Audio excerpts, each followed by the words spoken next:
Hey Explorers, this episode was brought to you by Anchor.fm. It's the distribution service that we use to get this podcast to you. And to be honest, it's great. It's free, there's tons of creation tools that let you edit your podcast right from your phone or computer. They upload it to everything, Spotify, Apple Podcast, and tons of others. You can even make money with no minimum listenership. So it's got everything you need in just one place.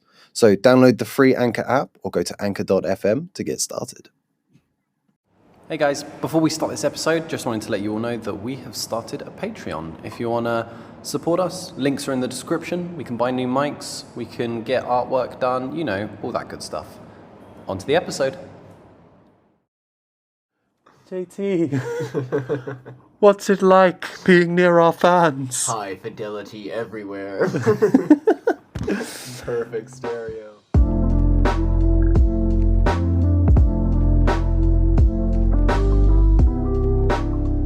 Welcome back to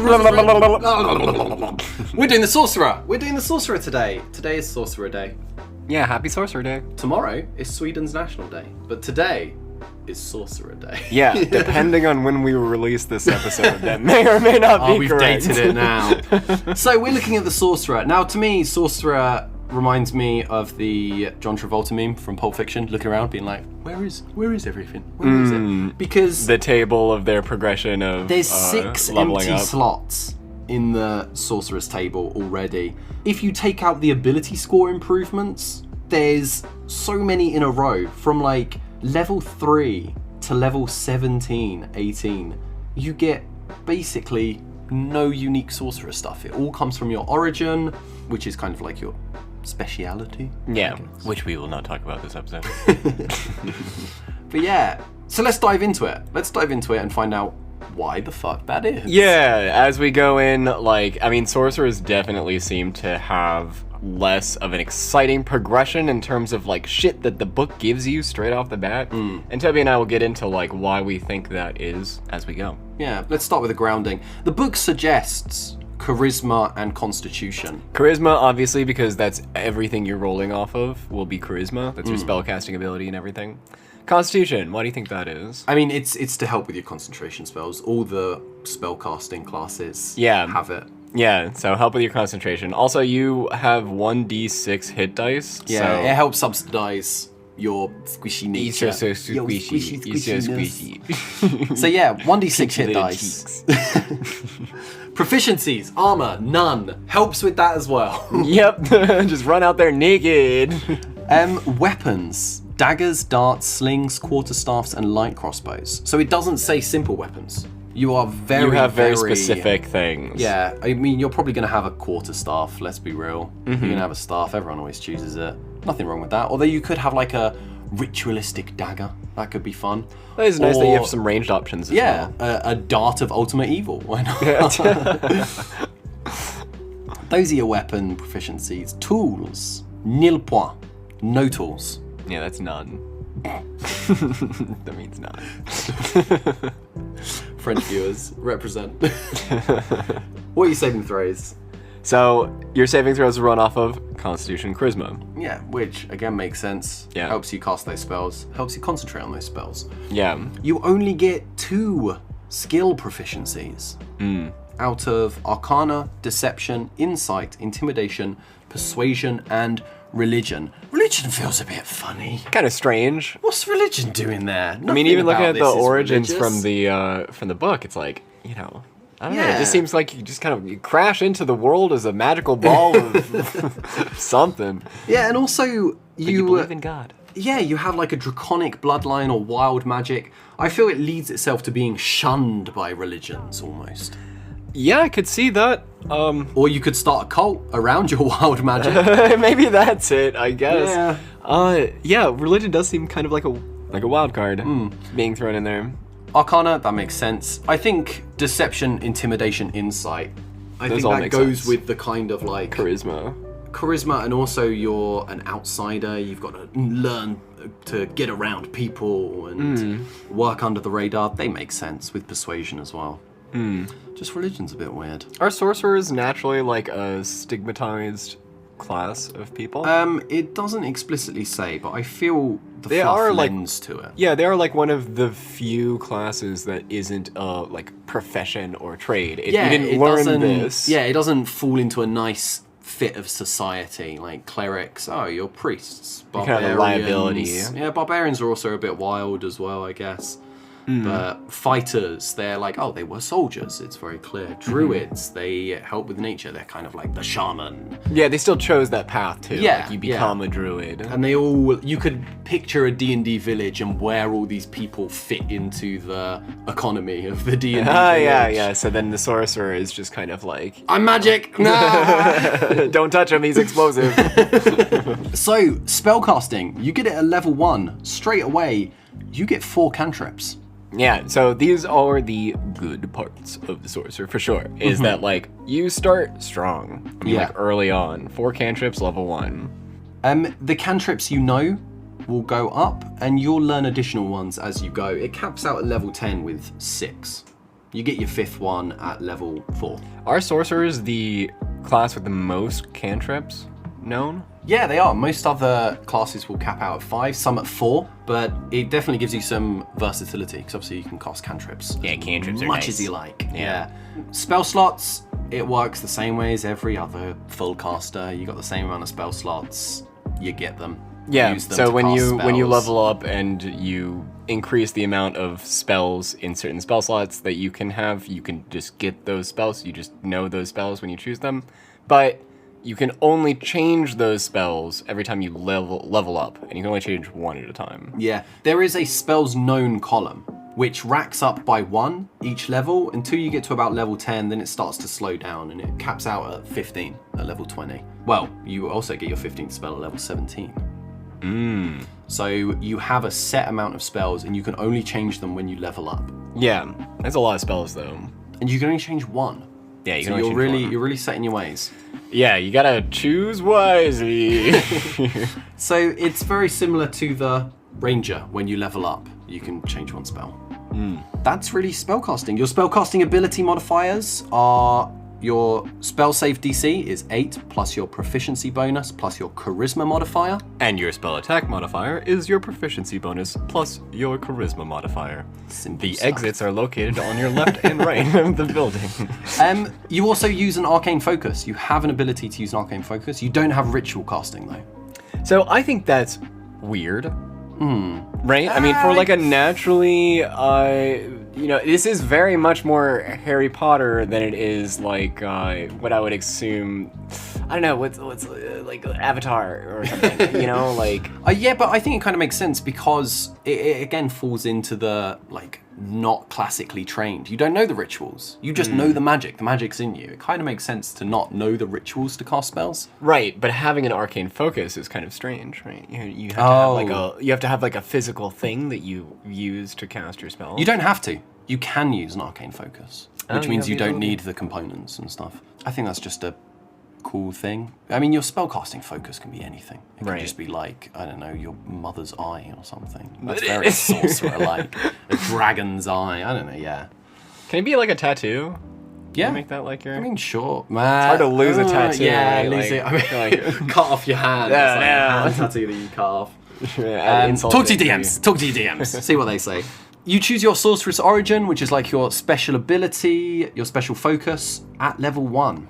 Yeah, that's actually very unique, being Mm-hmm. able to have that. And I think that the reason is because of what we were talking about earlier with like how the base features are kind of tough to, like, there's not a lot going on with the base features. One of the key things that you get at level 2 is the font of magic. Now, Yeah. this is what Your big boy. defines a sorcerer. This is their defining thing, the font of magic and maybe meta magic. It gives you access to sorcery points. The way the game describes it is sorcery points are like this well of magical energy that you can kind of plunder and replenish inside you. So you can use these to do other things. Yeah, the sorcery points match your level. You have the same amount of sorcery points as your level. I don't know why they have a special column Just to for the really sorcery hammer it points. home, you know? Maybe it's to show that you don't have one sorcery point at first level, if that breaks the game somehow.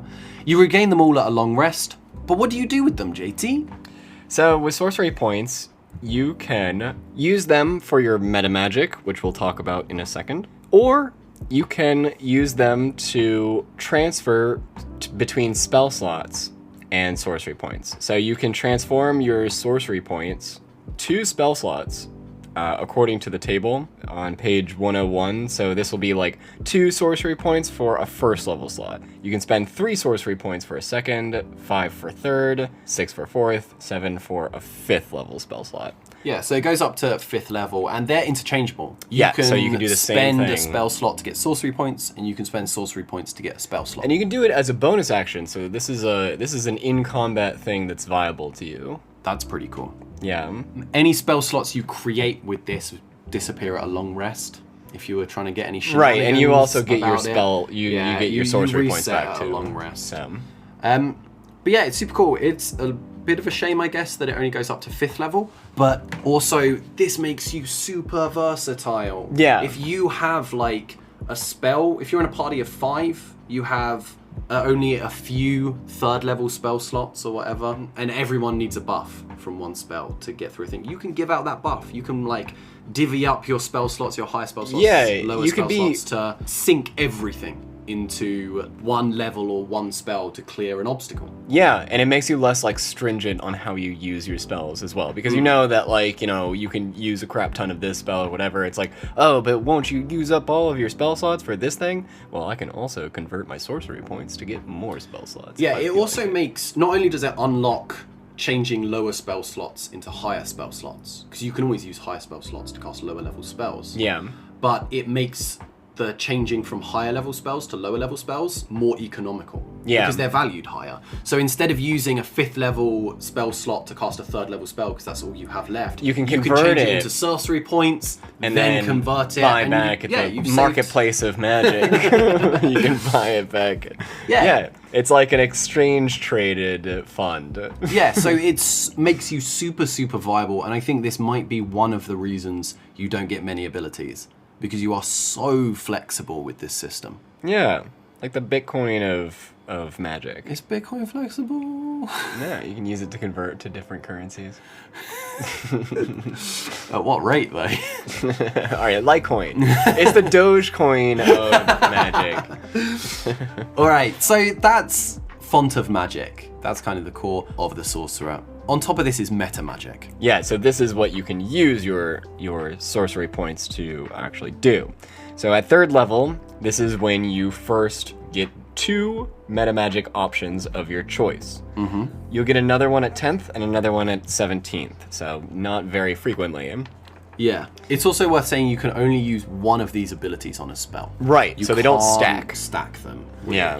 sucks. Yeah, I mean, I feel like especially with the expansions, like there's so many options for meta magic. It feels like maybe it's too overwhelming to try to keep it from breaking the game. Yeah, a good way to think of meta magic as well is, and the Sorcerer as a whole, is you get to choose how your Sorcerer is built. It's definitely the most customizable class in that aspect. Like with a Ranger, your abilities are your abilities. You're going to get them at these set levels. But you can kind of choose, mix and match the Sorcerer as you level up, which has some pros and some cons, because you can choose the best ones first, and then it kind of tapers out a bit when you get, it's not as exciting to get the upper ones, because sometimes you're just like, yeah, I guess I'll take that. It's the least bad one now. Yeah, right. I mean, you only have like 2 to 4 anyway, so. But these are kind of how you can, you'll be using these quite frequently. This is how you change your spells. So you can add a different way that you can cast these spells now, which is pretty useful in a lot of ways. Yeah. So let's run through them. The first one is Careful Spell. When you cast a spell that forces other creatures to make a saving throw, you can protect some of those creatures from the spell's full force. You spend a sorcery point, and you choose a number of creatures up to your charisma modifier, and they automatically succeed the saving throw. So this will be so that you can have area of effect fireball things that don't hurt your teammates. I mean, they will still hurt unless they have evasion, but they'll hurt less. Right. It's in like the numbers game, when you average it out, you're going to be coming out on top. Right. It only costs 1 sorcery spell point as well. You should be able to get your entire party, if not all of them that are going to be in the damage radius. That's pretty cool. So 1 sorcery point for however many people in the radius of your spell or whatever. Up to your charisma modifier, which should be your party, because very few parties go above 6 people. Most are 4, which means you only need a charisma modifier of +3 to cover everyone but you. But it doesn't say you can't choose you. So if you want to cast a fireball at your feet, you can auto succeed. Little magic trick. Watch as I disappear. That's careful spell. The next up is distance spell. Yeah, like the name suggests, this one means that if you cast a spell of 5 feet or greater, you spend 1 sorcery point to double the range. And if you have a spell that's range of touch, it makes the spell a range of 30 feet. This one is low-key quite good, because touch is used as a real... way to constrain things in lots of real ways. Yeah. It's a way to kind of balance spells. You can just break that balance. Yeah, you can cast fly on people at a distance. Yeah, which comes up more than you would think. Someone's clinging on from like the bottom of a tree branch attached to a cliff face. Yeah. You don't need to Fly. load them. Yeah, bam, you're flying now. So yeah, it's pretty good. Yeah, I think the doubling of your range of certain spells can be pretty crazy, especially if you have those like already, 60 to 120 feet range spells. Yeah, now being you're able like, to cast a spell 240 feet. yeah. Sniper.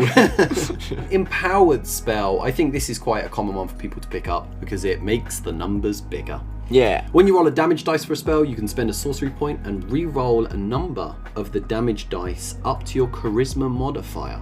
You must use the new rules. You can use empowered spell even if you have already used a different meta magic option. So it stacks. This is one of the few that stacks. Okay, so can you use empowered spell on multiple attack dice? So if you roll like 6d6, Yeah, you can use it them for like on a number of 3. dice up to your charisma modifier, minimum of 1. And it says up to, so you don't have to use your full charisma modifier. If you're rolling 5d8s and you get 3 1s, re-roll the 3 1s. It makes sense to kind of, in the grand scheme of things, always re-roll anything that's lower, a 4 or lower. Because statistically you will eventually come out on top in your damage output. Which it may not seem like that beat to beat, especially if you re-roll a 4 and you get a 1 or something. But I mean, that's the numbers of the thing. It's good. It makes the numbers higher. Yeah, bigger damage. Especially, I mean, like, if you're rolling, like, a d12 damage dice, if you, like, God forbid you have any spells that do something like that, then, like, you get a 1 on that d12, that's really disheartening. Yeah. So you can really, if you're using bigger dice, you can really... Yeah, get more out of that. More, yeah. If you're rolling a 1 on a d4, it's not quite as wow.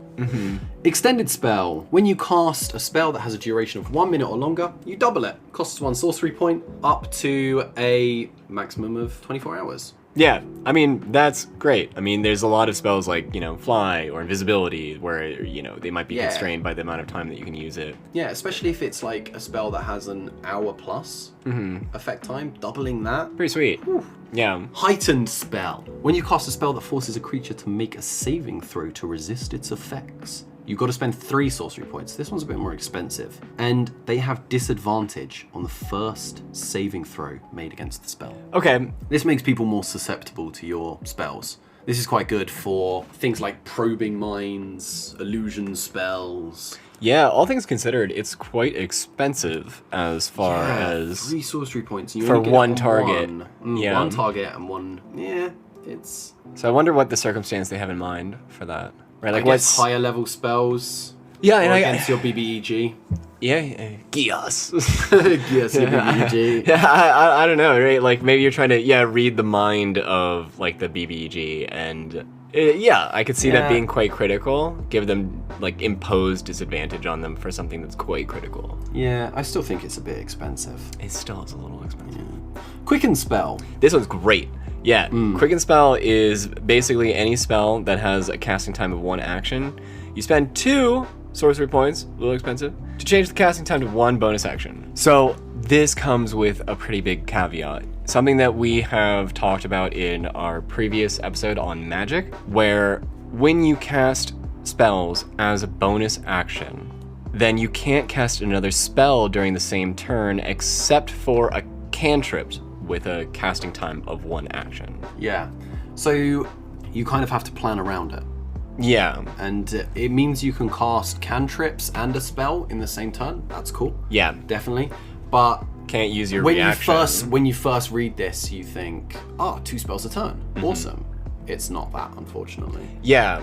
Although I have kind of homebrewed it in the past that you could cast 2 low-level spells, giving various level boundaries, and sometimes for some really balls-out campaigns, you can just cast 2 spells and make it 3 sorcery points or 4 sorcery points. I can definitely see working around this in a way where it's like, because like the flavor of this is that like when you cast a spell that normally has a casting time of 1 action as a bonus action, you are being like very fast. You're like reacting super fast to be able to like shoot out another spell, and it's exhausting, right?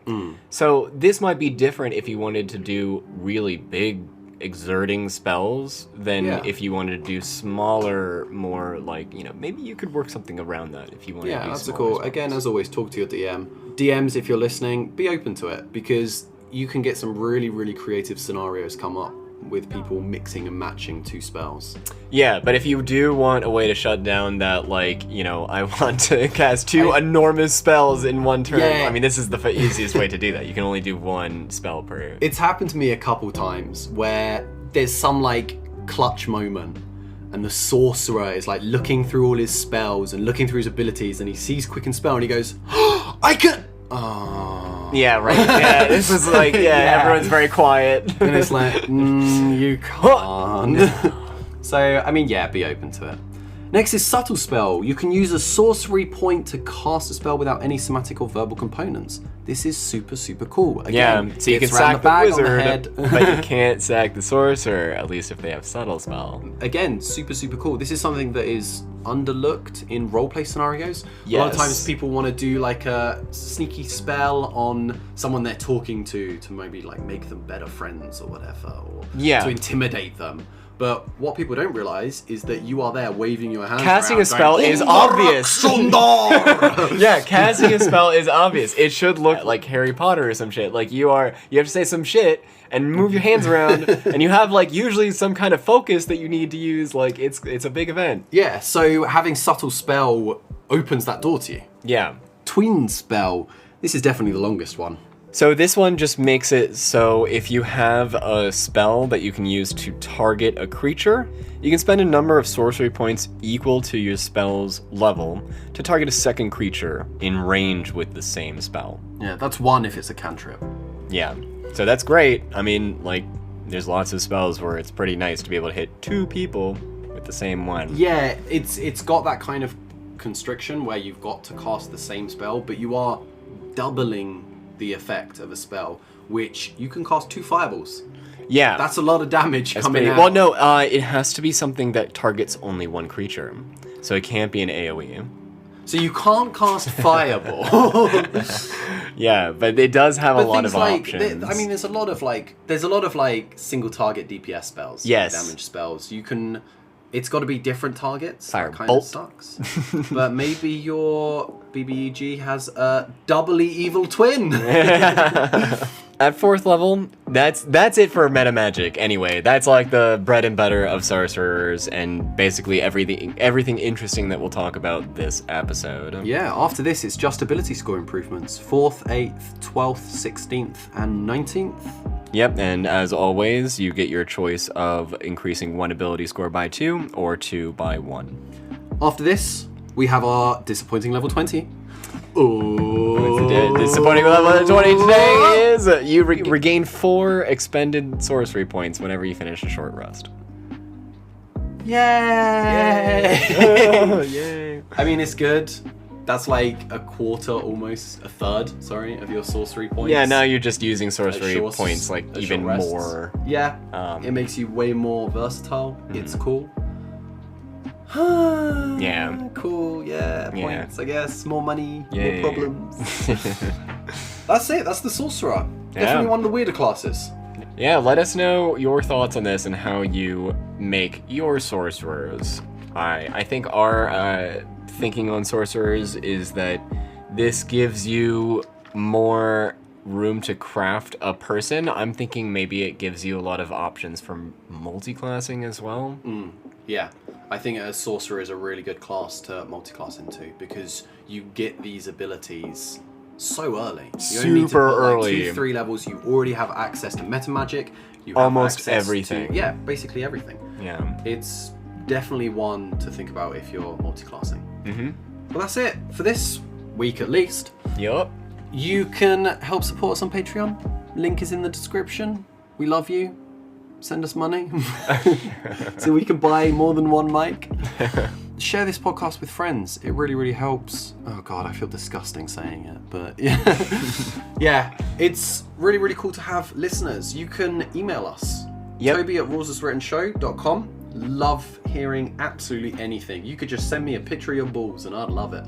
Not in that way. I just like that someone cares You enough are to speaking send to a picture of the balls. internet right now. As if they won't. It's alright. If you send me a picture of your balls, we'll put them on the website. No, we won't. But Yeah, a little showcase. that would be some like 90s website shit, wouldn't it? Goatee. The Hall of Balls. Alright. We will see you guys next week. Yeah. Take care. Garnier. Goodbye.